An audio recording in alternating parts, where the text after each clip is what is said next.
Olá pessoal, vamos então à nossa segunda videoaula do curso Introdução ao Sistema Operacional Linux. Nesta videoaula vamos apresentar o capítulo 2, que traz como tópico o Sistema Operacional Linux.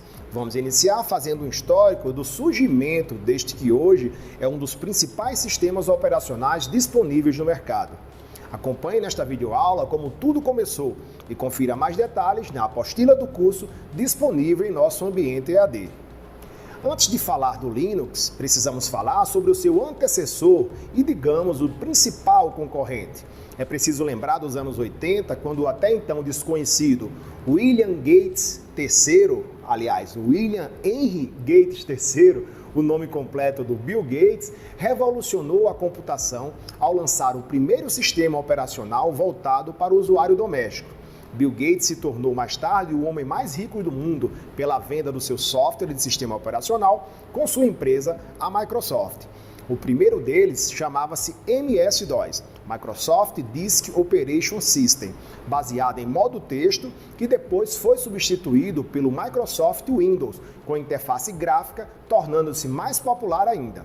Os sistemas da Microsoft chegaram a dominar mais de 90% dos computadores, mesmo existindo outros sistemas operacionais mais antigos, como o Unix, o Xenix, o BSD. Porém, a dificuldade de aprender e utilizar esses sistemas foram os principais responsáveis pela popularização dos sistemas Microsoft.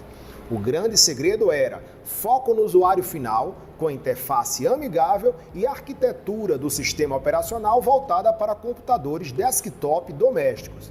Mesmo com a pirataria, realidade em todo o mundo, onde vários usuários não pagavam pelo uso do Windows, a Microsoft transformou Bill Gates em um homem bilionário. Não parecia haver um sistema operacional que concorresse com o Windows, uma alternativa acessível, confiável, barata e adaptável às mudanças de realidade e, além de tudo, pudesse ser melhor, mais confiável, mais acessível e principalmente mais barato. Até que em agosto de 1991, um estudante de ciência da computação da Universidade de Helsinki, na Finlândia, com 21 anos de idade, iniciou um projeto praticamente sozinho. O nome dele, Linus Torvalds, e sua inspiração foi o Minix, um dos softwares bastante limitados disponíveis na época para estudar o funcionamento dos sistemas operacionais baseado no Unix, feito pelo Andy Tannenbaum.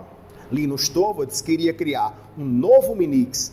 A ideia era criar uma versão do Unix que funcionava em computadores de grande porte, porém que funcionasse em micros pessoais, os PCs, mas que fossem diferentes dos sistemas Unix existentes, que eram caros para os usuários comuns. E queria ainda que, ao longo do tempo, o seu sistema operacional superasse o próprio Windows em qualidade e em confiabilidade.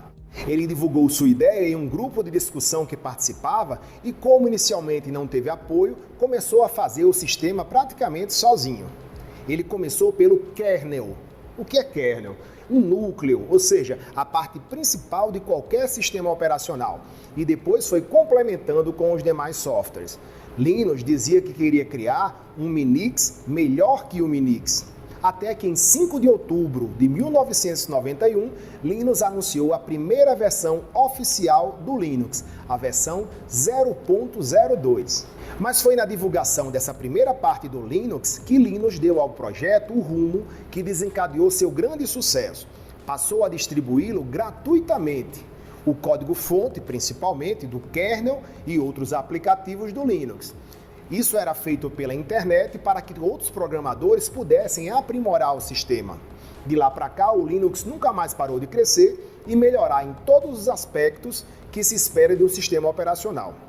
Várias empresas e programadores de todo o mundo passaram a contribuir com seus conhecimentos para melhorar o Linux. Mais que um sistema operacional, o Linux transformou-se na representação prática de uma nova filosofia de distribuição e produção de software. O Linux é gratuito, seu código-fonte é completamente aberto, ou seja, disponível sem restrições para que programadores de todo o planeta possam modificá-lo e assim é até hoje. A lógica é bem simples, distribua um produto de graça, deixe que os consumidores façam nele as alterações que quiserem e assim você terá algo sempre atualizado e em constante evolução. Esse foi o segredo, trabalho cooperativo e voluntário. Linux distribuiu seu trabalho sem cobrar nada em troca. Exigiu que os outros programadores envolvidos no projeto fizessem o mesmo. Por isso, ele foi e continua sendo gratuito. Para finalizar, vamos fixar alguns fundamentos do Linux. O Linux é um clone e Unix de distribuição livre, idealizado inicialmente para PCs, mas que hoje tem versões para praticamente todas as plataformas de hardware. O Linux segue o padrão POSIX e, por isso, saber Linux é um passo para usar a maioria dos Unix disponíveis hoje, já que os Unix também utilizam por padrão o padrão POSIX. O Linux foi escrito inteiramente do zero, não há código proprietário em seu interior. O código-fonte do Linux está e sempre estará disponível gratuitamente. O Linux pode ser livremente distribuído. Existe uma licença especial para regulamentar isso, a GNU GPL. A maioria dos programas desenvolvidos para Linux são também gratuitos e de código-fonte aberto.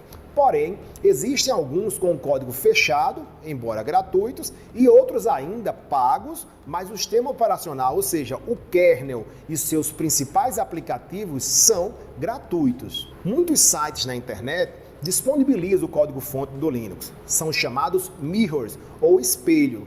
São sites parceiros, geralmente de instituições públicas ou desenvolvedores de soluções baseadas no Linux.